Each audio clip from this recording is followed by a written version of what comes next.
대한민국 축구 대표팀 2024년 탁구 게이트와 2026년 한 마이크 게이트, 대한민국 언론 플레이와 대표팀 내부 갈등의 구조적 분석, 연합뉴스 안홍석 기자를 둘러싼 논란은 2026 북중미 월드컵 기간 동안 대표팀 베테랑 선수단과 국내 미디어 사이의 신뢰가 완전히 붕괴되는 결정적인 도화선이 되었습니다. 기존에 살펴본 대표팀 내부 갈등의 타임라인에 미디어 리스크, 기자단 뒷담화 및 인터뷰 보이콧 사태라는 축을 추가하면 이번 사태의 구조적 원인을 보다 입체적으로 이해할 수 있습니다. 대표팀을 둘러싼 갈등은 단순히 특정 개인의 인성이나 성격 문제로 설명될 수 없습니다. 시대 변화에 따른 선후배 간 가치관의 차이, 언론의 프레임 형성, 그리고 대한축구협회와 코칭 스태프의 관리 시스템 부재가 복합적으로 맞물리며 발생한 구조적 문제였습니다. 다음은 사건의 표면적인 보도와 실제 전개 과정을 시간순으로 재구성한 내용입니다. 2024 아시안컵 탁구 게이트의 재구성. 2024 아시안컵은 한국 축구 역사상 신구 세대 간 갈등이 가장 극적으로 표면화된 사건으로 기록되었습니다. 당시 언론이 보도한 사건의 발단, 요르단과의 아시안컵 준결승을 하루 앞둔 저녁 식사 자리에서 갈등이 시작되었습니다. 이강인을 비롯한 일부 젊은 선수들이 식사를 일찍 마친 뒤 탁구를 치기 위해 자리를 떠났습니다. 갈등의 시작. 주장 손흥민은 식사 시간을 팀워크를 다지는 중요한 시간으로 여겼고, 어린 선수들에게 다시 자리에 앉을 것을 요구했습니다. 그러나 일부 선수들이 이에 반발하면서 언쟁이 시작되었습니다. 물리적 충돌. 감정이 격해지면서 선후배 선수들 사이에 몸싸움과 멱살잡이가 벌어졌고, 이를 말리던 손흥민은 손가락 탈골 부상을 입었습니다. 사건의 봉합 전술 부재와 선수단 관리 실패에 대한 책임론이 제기되면서 위르겐 클린스만 감독은 결국 경질되었습니다. 이후 이강인은 영국 런던에서 손흥민을 직접 찾아 사과했고, 손흥민이 이를 받아들이면서 갈등은 공식적으로 봉합되었습니다. 언론이 만든 프레임. 대회 직후 언론은 하극상이라는 프레임을 앞세워 이강인이 주장 손흥민을 폭행했다는 식의 자극적인 보도를 이어갔습니다. 실제 갈등의 본질. 그러나 갈등의 핵심은 손흥민 개인과 이강인의 대립이라기보다 자유로운 문화를 선호하는 젊은 선수들과 팀 규율과 단합을 중시하는 베테랑 선수들 사이의 가치관 충돌이었습니다.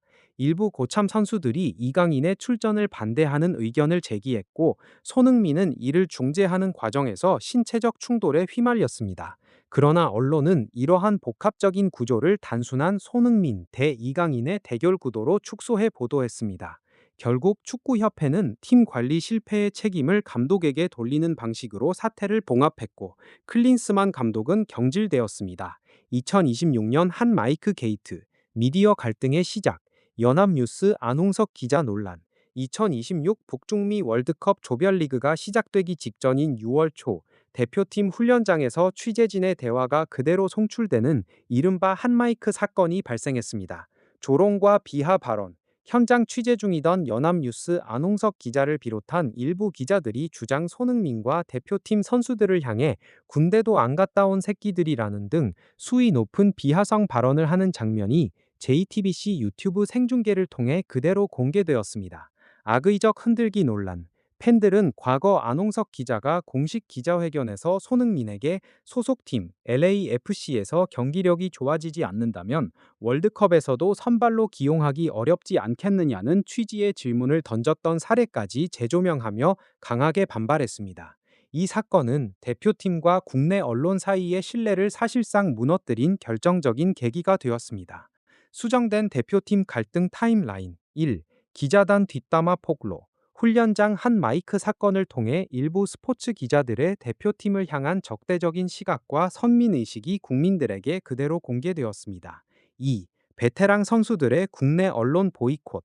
손흥민과 이재성을 중심으로 한 베테랑 선수들은 신뢰가 무너진 국내 언론과의 인터뷰를 전면 거부했습니다. FIFA가 의무적으로 요구하는 공식 미디어 일정만 소화했고, 국내 언론과의 개별 인터뷰는 모두 중단했습니다. 연합뉴스는 축구협회 홍보팀을 통해 간접적으로 사과 의사를 전달했지만, 당사자의 직접적인 사과가 없었다는 이유로 선수단의 냉랭한 분위기는 계속되었습니다. 3. 후배 선수들의 개별 인터뷰와 라커룸 균열, 베테랑 선수들이 언론과 강경하게 대치하는 가운데 일부 젊은 선수들은 개별 인터뷰를 이어갔습니다. 이 과정에서 팀이 하나로 움직이지 않는다는 불만이 베테랑 선수들 사이에서 커졌고, 멕시코전 패배 이후 라커룸에서는 손흥민과 일부 선수들 사이에 전술과 경기 태도를 둘러싼 격렬한 토론이 벌어졌습니다. 4. 베테랑 라인과 홍명보 감독의 충돌. 언론 보이콧 사태와 라커룸 통제력 상실이 겹치면서 홍명보 감독과 베테랑 선수들의 갈등은 더욱 심화되었습니다. 결국 홍명보 감독은 가장 중요한 남아공전에서 손흥민과 이재성을 선발 명단에서 제외하는 결정을 내렸고, 경기 도중 이강인이 벤치를 향해 이재성의 투입을 요청하는 장면까지 연출되었습니다. 당시 손흥민이 이미 그라운드에서 뛰고 있었던 상황에서 이강인의 요청은 공격진을 살리기 위해 미드필더 이재성을 투입해 허리에서 패스 공급을 회복해달라는 전술적 요구였다는 해석이 제기되었습니다. 5. 남아공전 참패와 체제 붕괴. 핵심 베테랑 자원을 제외한 대표팀은 남아공에 0대1로 패하며 조별리그에서 탈락했습니다.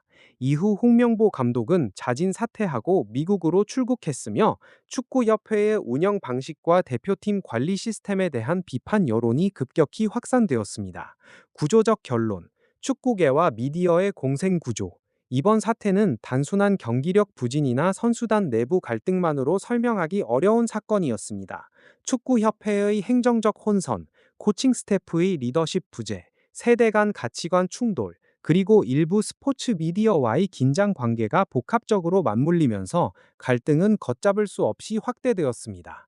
베테랑 선수들은 언론의 왜곡된 프레임에 맞서기 위해 인터뷰 보이콧이라는 강경한 선택을 했지만, 이를 조율할 시스템은 존재하지 않았습니다. 결국 내부 균열은 경기력으로 이어졌고, 대표팀은 남아공 참사라는 최악의 결과를 맞이했습니다. 이번 사건은 선수 개인의 문제가 아니라 한국 축구를 둘러싼 구조적 시스템의 한계가 한꺼번에 폭발한 사례로 남게 되었습니다. 국내 축구계와 스포츠 언론 지형에서 흔히 지적되는 기자단의 선민의식, 이릿 컨셔스네스는 우리가 국가대표팀과 축구협회를 감시 통제하고 여론을 마음대로 움직일 수 있다는 특권의식과 고압적인 태도를 의미합니다. 연합뉴스 안홍석 기자 등의 핫마이크 뒷담화 사태는 이러한 의식이 수면 위로 드러난 대표적인 사례입니다.